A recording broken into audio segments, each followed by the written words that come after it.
Bonjour à tous et merci de nous rejoindre pour ce webinaire du MBMCI spécial Alumni. Nous sommes avec Caroline Benson. Comment ça va, Caroline? Ça va bien et toi? Très très bien, on est ravis de t'accueillir pour ce webinaire. Vous savez que chaque mois nous nous retrouvons donc dans le cadre de ces webinaires Alumni pour vous présenter le parcours d'un de nos ou d'une de nos diplômés. C'est Caroline qui a accepté de se prêter au jeu aujourd'hui, on la remercie encore. Caroline, tu es de la promotion 2022, donc tu as fait le MBA MCI en 2021-2022. Vous savez que quand on dit l'année, on dit promo 2019, promo 2022, en fait c'est l'année de diplomation. Donc Caroline, promo 2022. Et alors avant de te poser des questions, on a une petite surprise parce que donc quand nos étudiants font leur rentrée, dans la première semaine de rentrée, donc on leur met un challenge qui est de se présenter en vidéo. Et toi, Caroline, tu avais brillamment relevé ce challenge et je pensais que c'était quand même pas mal de commencer ce webinaire en te rappelant, en nous rappelant ce qu'était cette présentation. Donc c'est parti, ça s'appelle Bref, Caroline Benson. Bref, après 5 mois au Pérou et 2 ans en communication à l'Office de tourisme de Versailles, je repars sur le marché du travail. Oui, alors j'ai obtenu mon master communication en août 2020. Je suis une personne curieuse, créative, polyvalente et persévérante. Je maîtrise Canva, InDesign, Photoshop, les réseaux sociaux et les logiciels de montage vidéo. Mais ça n'a pas marché. Je suis rentrée chez moi. J'ai repris mon avenir en main. J'ai refait mon CV, mon portfolio. 1, puis 5, puis 7. J'en ai fait plein. Du coup, j'ai fait une pause. J'ai fait du Krav Maga. Je suis allée courir. J'ai fait mon shampoing. J'ai regardé un film. J'ai caressé mon chat. Je m'y suis remise. J'ai envoyé 382 mails. J'ai fait 11 CV, 8 portfolios. Et là, j'ai refait une pause. Nous avons le plaisir de vous confirmer votre admission au sein de la formation MBA Marketing Digital. Nous avons le plaisir de vous informer que votre candidature pour le poste de chargé de communication à UPSA a été retenue. Yes! Bref, je suis de retour.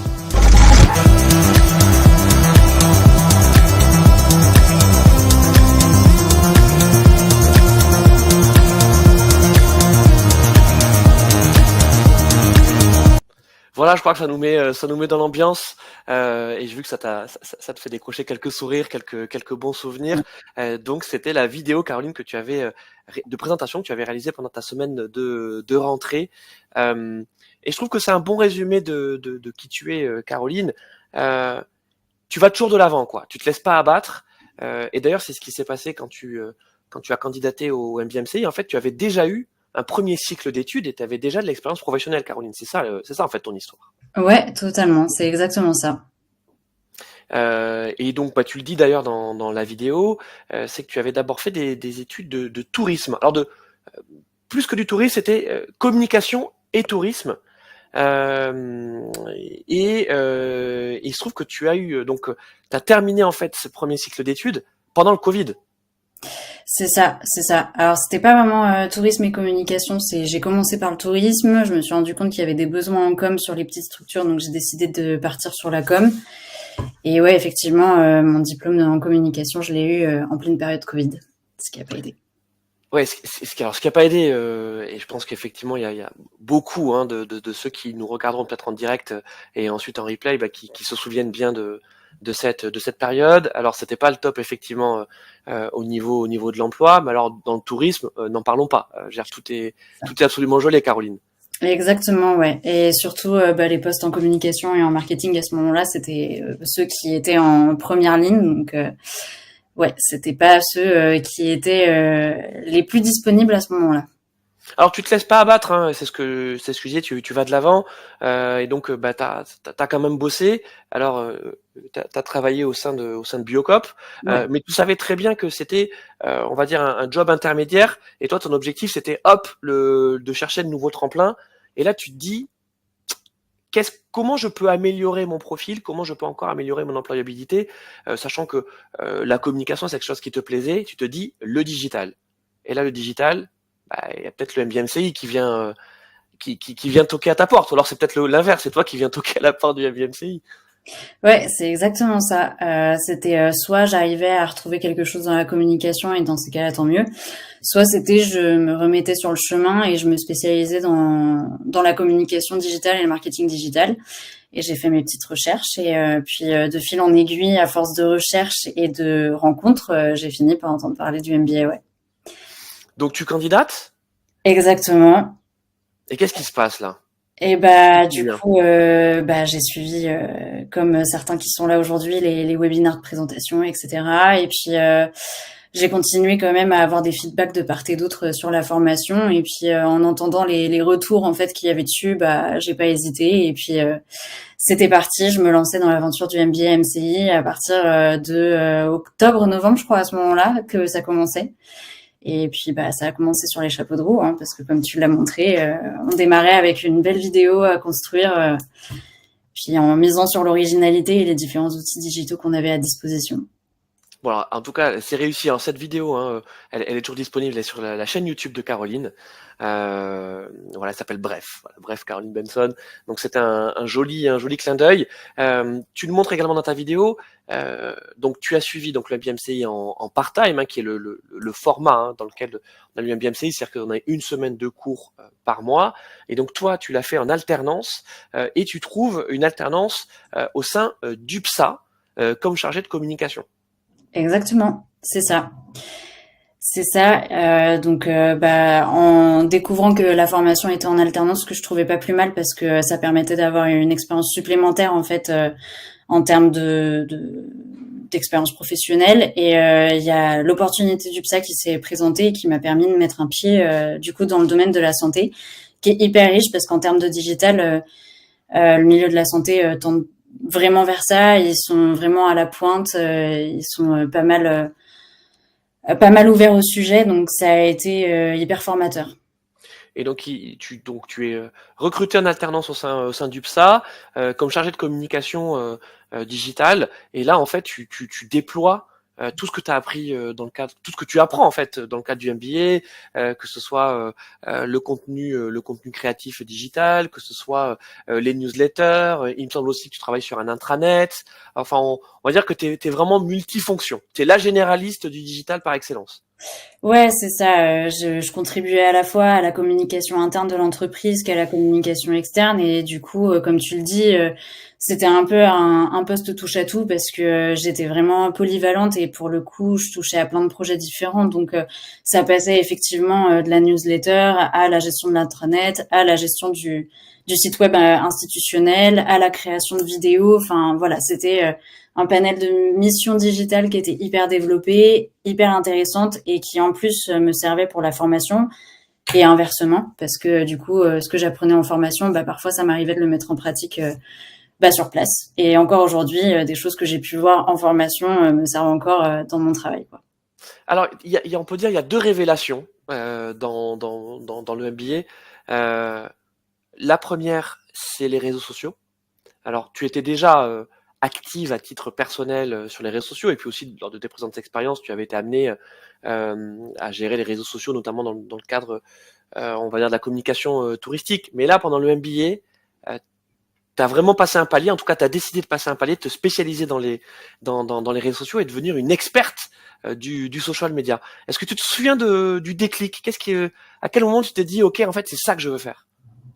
Bah, j'avoue que j'avais dès le départ une appétence un peu plus pour les réseaux sociaux parce que un peu l'avenir ou en tout cas c'est le truc du moment. Ça se développe vachement les réseaux sociaux. En plus de ça, bon bah voilà, c'est des plateformes qui restent assez sympas sur lesquelles on peut trouver de l'information et de la désinformation. C'est aussi là où il faut faire attention. Mm.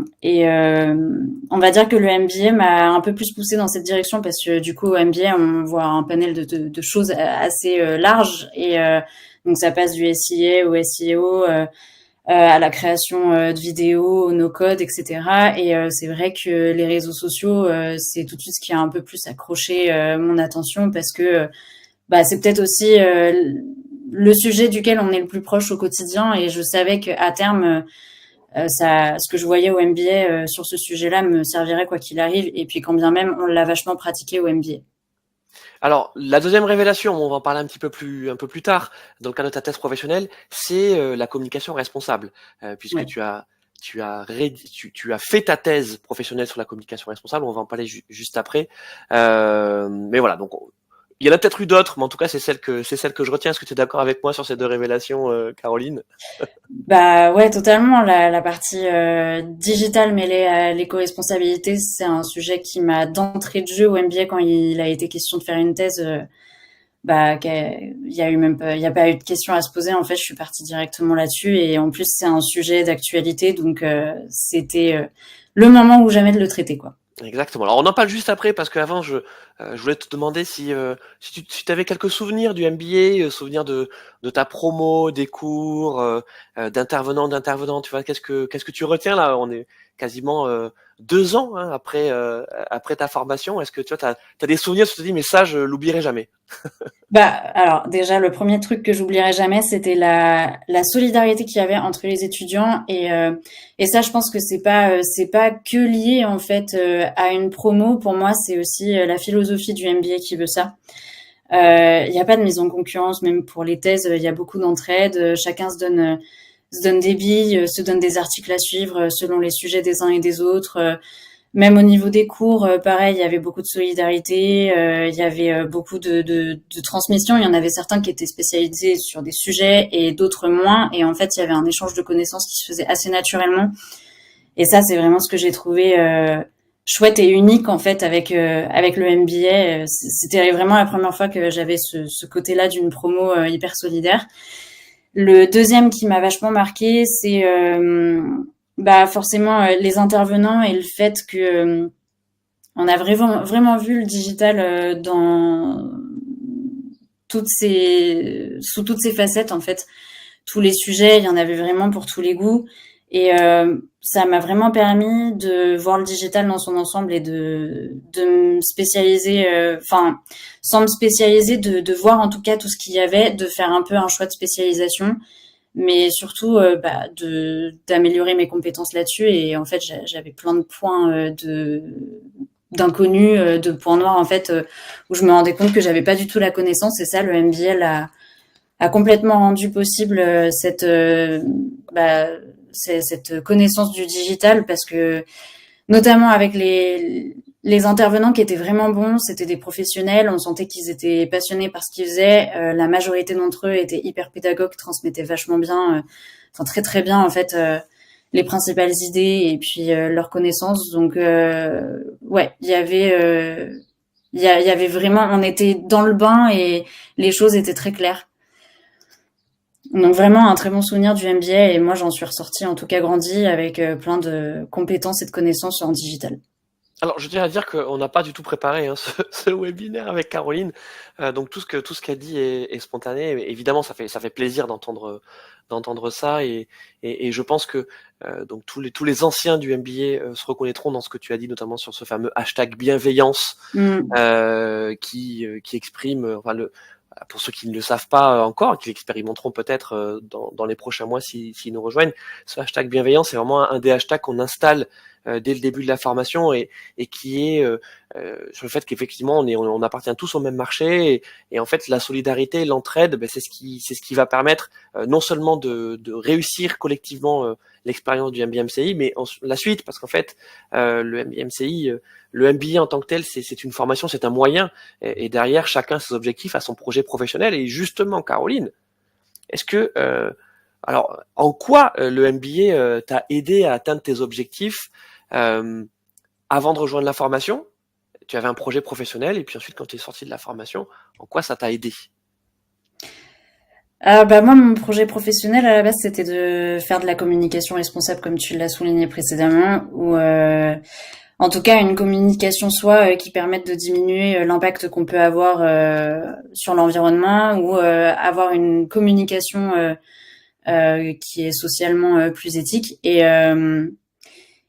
en fait le MBA m'a permis déjà d'atteindre cet objectif-là parce qu'avec la thèse, en fait, j'ai pas eu d'autre choix que de mettre réellement les mains dedans, de faire réellement mes recherches et du coup, ça a été hyper intéressant parce que le sujet, bon, voilà, moi j'ai une appétence pour ça. Après, Je vois, il y avait plein d'autres personnes de ma promo qui ont fait des tests sur plein d'autres sujets hyper divers et variés et qui aujourd'hui travaillent dessus ou qui communiquent encore dessus. Donc voilà, ça, le MBA, c'est vrai que pour ça, quand on a une conviction, on peut travailler dessus et c'est en ça que c'est très intéressant et que c'est très enrichissant. Et aujourd'hui, voilà, je perds pas mon objectif de vue. J'ai toujours cette appétence pour la communication éco-responsable. Je m'informe toujours moins que pendant le MBA, mais en tout cas toujours dessus. Et voilà, cet objectif, je le perds pas de vue. Alors, on a dit que tu avais fait donc ton alternance pendant le MBA chez UPSA. Il se trouve que ça s'est tellement bien passé qu'ils t'ont proposé de rester quelques mois après, c'est ça, hein? En contrat d'intérim, ouais. En contrat d'intérim et donc quand même 8 mois, hein. Donc C'est toi, ça, ouais. t'as terminé ton alternance, ils t'ont proposé de rester pendant 8 mois, et puis ensuite, en fait, t'as enchaîné, t'as été recruté, t'as été chassé, on peut le dire comme ça, et t'as été chassé par une agence qui s'appelle la Net Squad, au sein de laquelle tu es toujours aujourd'hui. C'est une agence qui est plutôt bien connue, hein, sur le marché français et en région parisienne, et tu es consultante social media. Donc justement, on retrouve cette spécialité que tu as développée pendant le MBA. Alors, en quoi ça consiste justement d'être consultant de social media au sein d'une agence? Eh ben, ça Beaucoup consiste de en choses, beaucoup de choses. Ouais. Globalement, voilà, c'est gérer les réseaux sociaux des clients. Donc, ça passe aussi bien par de l'éditorial où on écrit les posts pour eux, où on leur fait des propositions de posts, etc., des propositions de visuels. Et après, ça passe aussi par plus de stratégie et de mécanique. Donc, stratégie parce qu'on on va expliquer en fait aux clients comment il faut qu'ils s'y prennent pour mettre en avant le mieux en avant possible en fait leur communication. Et de la mécanique parce qu'en fait, on met les mains littéralement dans le cambouis et il s'agit d'aller maîtriser les outils et puis savoir mettre en place toutes ces campagnes sur les réseaux sociaux pour faire en sorte qu'elles soient bien placées et qu'elles s'adressent aux bonnes personnes au bon moment. donc que ce soit sur de l'organique, donc de l'éditorial, tu l'as dit, mais aussi sur du payant. Tu fais également du paid, hein. Tu gères de la publicité sur les réseaux sociaux pour tes clients. Ouais, c'est ça. Et c'est le plus gros du côté technique où là, forcément, ça nécessite des étapes supplémentaires et ça nécessite un peu de connaissances supplémentaires. Et c'est là que le MBA, par moment, m'a un peu aidé quand même. Alors, on s'était dit juste en introduction, juste avant d'être en live, mais je te demandais si tu étais heureuse en agence, et tu m'as dit oui, mais c'est vrai qu'on travaille beaucoup. Mais il se trouve que pendant le MBA, tu travailles déjà beaucoup, donc en fait, en termes d'intensité, tu étais déjà à niveau. Totalement. Pour ça, le MBA, il est formateur. C'est vrai que quand on va au MBA, il faut savoir que voilà, on chôme pas. Après, ça n'empêche qu'on en ressort grandi et que la cadence est tenable parce que déjà la fameuse solidarité dont je parlais précédemment qui est hyper importante, le fait qu'on traite des sujets quand même pour lesquels on a des appétences et puis oui, franchement, cette cadence, elle a été formatrice pour la suite. Ouais. Euh, j'ai parlé tout à l'heure, on a évoqué tout à l'heure ta thèse professionnelle, donc qui porte sur la communication responsable. Je te propose qu'on en parle dès maintenant. Ouais. Donc la thèse professionnelle, pour expliquer donc à ceux qui ne connaîtraient pas la thèse professionnelle du MBMCI, en fait, vous la démarrez dès votre rentrée. Donc c'est un travail d'1 an, donc pendant toute la formation, c'est le fil rouge dans la formation. La thématique, le sujet n'est pas imposé, mais il doit être en lien avec bien sûr le MBMCI. Donc on va dire le digital d'une façon générale, mais avec quand même des problématiques communication, marketing, voire innovation. Et toi, Caroline, tu nous l'as dit, c'est que en fait, tu as vu dans cette thèse professionnelle la parfaite combinaison entre ce que tu vis au quotidien à titre personnel et tes convictions écologiques, on peut le dire, et puis également le professionnel, parce que en fait, c'est un vrai sujet, la communication et le marketing responsable, qui peut paraître antithétique, mais justement, tu l'as très bien traité dans ta thèse. C'est que l'idée, ce n'est pas d'abolir la communication et le marketing, c'est plutôt de trouver concrètement quelles sont les stratégies et les techniques pour réduire son impact. C'est exactement ça. C'est pas du tout l'idée, c'est pas du tout de condamner le marketing et la communication sur le digital. C'est plus de trouver les clés pour faire en sorte de diminuer leur impact et pour communiquer en fait de manière différente et éviter le en fait, le fameux surconsommation, surcharge, surtout quoi. Et en fait, déjà des outils, il en existe aujourd'hui. On tend de plus en plus à aller vers ça et à trouver des solutions pour diminuer l'impact de nos communications sur les réseaux, mais aussi en termes de sites web, etc. Aujourd'hui, il y a beaucoup de choses qui sont faites sur les sites web et je sais qu'il y a beaucoup de choses qui sont en train d'être faites sur les réseaux sociaux et la manière de mieux les utiliser, en tout cas de manière plus vertueuse. Donc voilà, c'est quand je disais tout à l'heure que c'était un sujet d'actualité, c'est vraiment le cas et ça prend de plus en plus d'ampleur. Cette thèse professionnelle, elle est toujours accessible puisque tu l'as rendue publique, Ouais. si je me trompe pas. Alors raconte-nous comment on peut la consulter.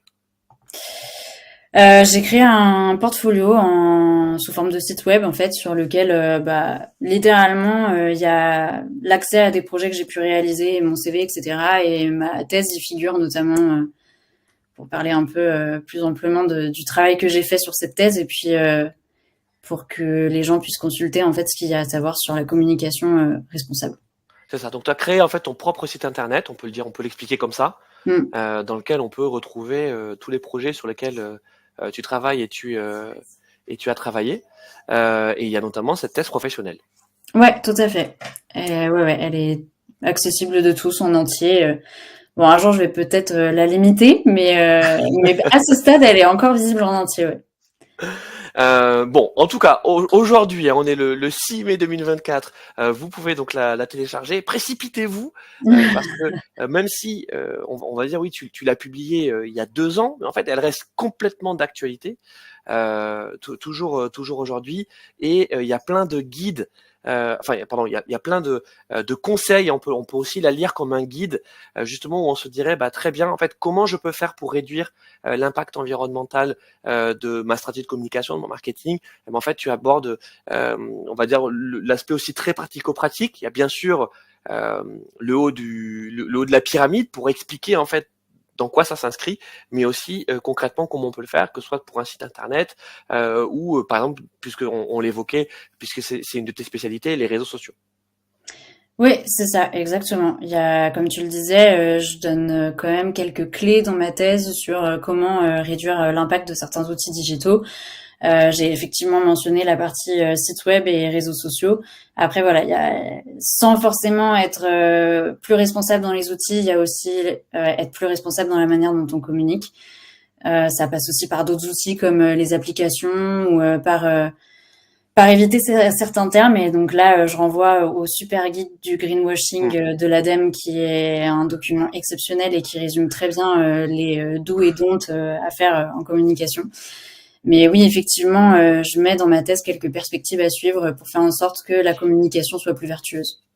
Oui, alors parce que tu fais bien de le préciser, parce que dans la communication responsable, il y a évidemment donc le premier aspect qu'on a abordé, donc qui est effectivement l'aspect technique, l'aspect pratique, mais il y a également, on va dire, comment on pourrait dire ça, le changement de mentalité qui est nécessaire en tout cas d'appliquer à travers notamment le greenwashing, hein. C'est que dans la publicité en fait quels sont les messages qu'on n'a pas le droit en fait de diffuser, c'est-à-dire que qu'on soit par exemple sur un produit qu'on détermine bon pour la planète bio, en fait c'est pas juste du déclaratif derrière, mais ça doit s'appuyer sur des preuves scientifiques qui ne doivent pas induire en erreur le consommateur. Et tu fais bien effectivement de renvoyer vers l'ADEME, sur laquelle d'ailleurs, guide sur lequel tu t'es d'ailleurs appuyé pour ensuite construire ta thèse, si je me souviens bien. C'est un peu la Bible, la Bible de tout document en fait, enfin de tout travail qu'on fait en termes de RSE, en termes de communication responsable. C'est vraiment l'institution sur laquelle il faut s'appuyer parce qu'elle est faite pour ça. Elle a sorti des guides et des livres en fait carrément sur la communication éco-responsable. Et oui, clairement, ça a été ma référence pour cette thèse. Donc l'ADEME, l'Agence de la transition écologique. Caroline, qu'est-ce que tu pourrais nous partager, on va dire, sur sur ta vision du marché, alors côté agence puisque aujourd'hui tu es en agence, mais sur la façon dont ça évolue. Est-ce que est-ce que tu constates qu'il y a toujours une explosion sur les réseaux sociaux, il y a toujours de plus en plus de besoins de la part des entreprises, des organisations pour communiquer sur les réseaux sociaux, ou alors est-ce que ça se calme? Est-ce que tu vois peut-être des nouveaux leviers apparaître?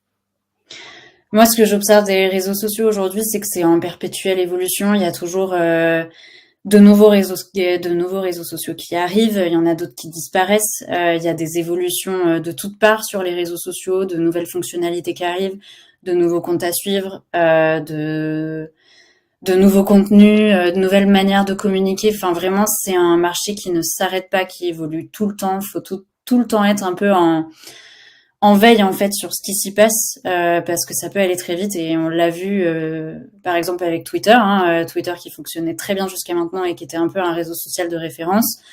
Dernièrement, voilà, avec l'arrivée de Elon Musk, ça a un peu tout bousculé. Au niveau des marques, ça en a bousculé beaucoup. Il y en a certaines qui communiquent plus du tout sur ce réseau-là par manque de confiance et par rapport à tout ce qui s'y passe. Donc, forcément, en agence, ça impacte. Ça, c'est indéniable. Mais voilà, Twitter, c'est que on va dire un exemple parmi d'autres, parce que bon, par exemple, avec Twitter est arrivé Threads, par exemple, avec Meta. Donc, et encore aujourd'hui, il y a d'autres réseaux sociaux qui sont montants. Donc vraiment. Les réseaux sociaux, tout autant que le digital, en fait, finalement, dans son ensemble, sont des secteurs qui évoluent sans cesse et qui offrent toujours de nouvelles choses. Et il faut rester aux aguets pour savoir un peu ce qui s'y passe. Pour ça, la veille, elle est hyper importante. Alors, tu nous disais tout à l'heure que dans tes objectifs, à moyen, long terme, ce serait effectivement de réussir à travailler dans la communication responsable, en tout cas à davantage mettre en pratique. Comment tu l'imagines?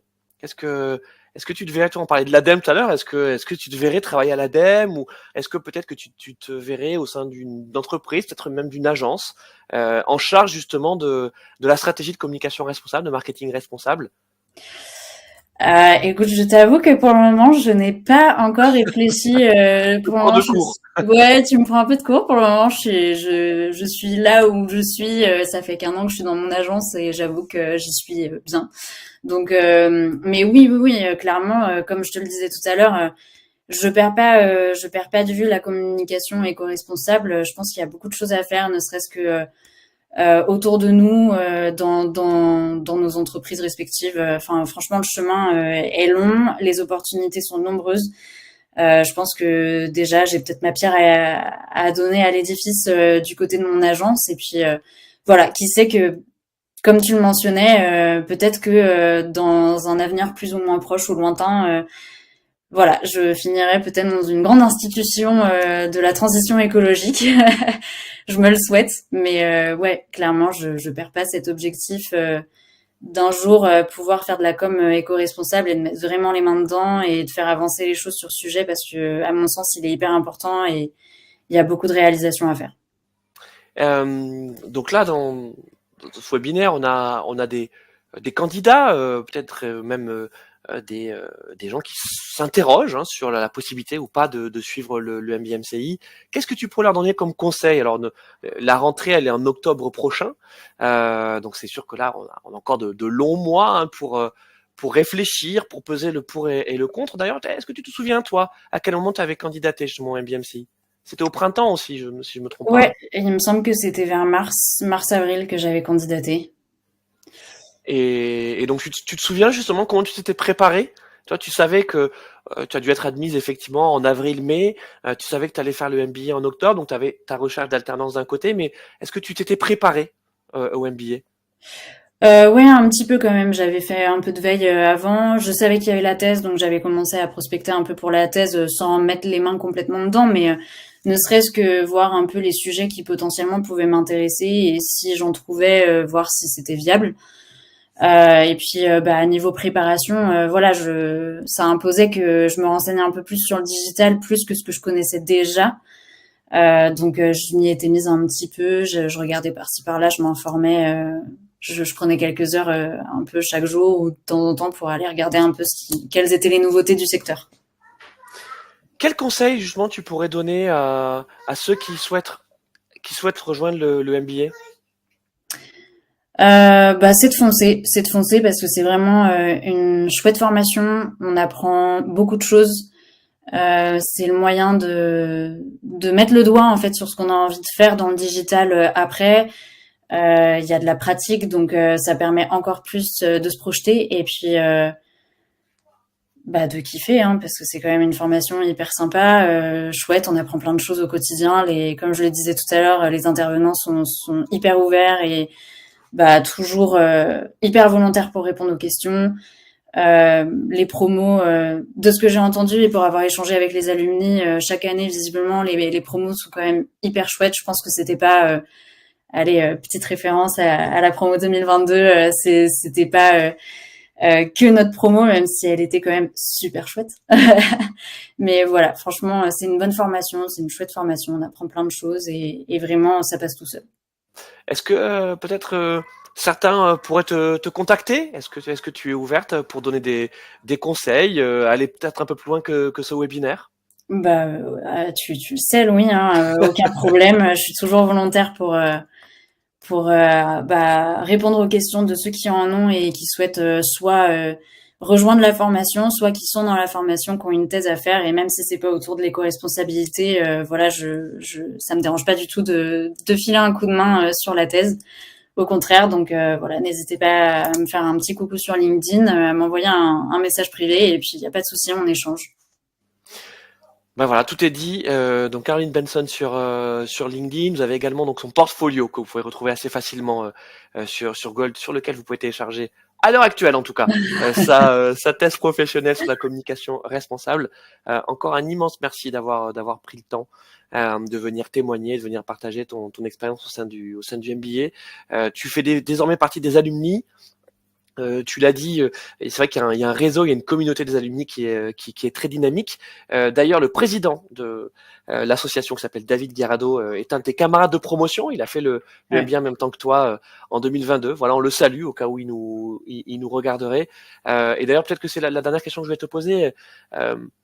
Est-ce que depuis la fin de ta formation, tu sens justement que tu continues justement à appartenir à ce mouvement du MBMCI et si oui, qu'est-ce que ça t'apporte?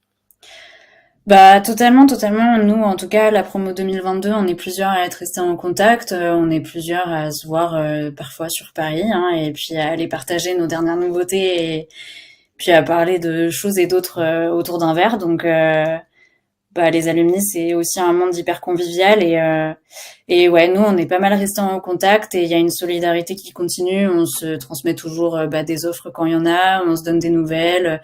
Quand on recherche de nouvelles personnes pour intégrer nos équipes, voilà, on le fait savoir, on transmet l'information, ça suit derrière. Donc non, ouais, le réseau continue même après et la solidarité continue même après. Ouais. Tout est dit. Encore merci Caroline. On espère te retrouver très bientôt dans le cadre des événements du MBMCI. Le prochain Campus Tour, donc la visite du campus de l'Arche sur lequel est De Vinci Executive Education à Nanterre. Et c'est le mercredi 5 juin à 18h.